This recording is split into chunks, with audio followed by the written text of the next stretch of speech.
vamos a hacer una limpieza de malware. Utilizaremos el Windows Defender. Primero estamos en el escritorio, vamos a ir al inicio, a configuraciones y en actualización y seguridad. Seleccionamos la seguridad de Windows, luego en protección contra virus y amenazas.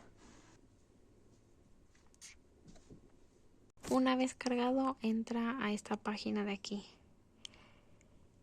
Para las computadoras que no necesiten una limpieza de malware les va a salir así, pero los dispositivos que sí tienen que ir a examen sin conexión, ya que este examen reiniciará el sistema y hace un análisis antes del inicio de Windows.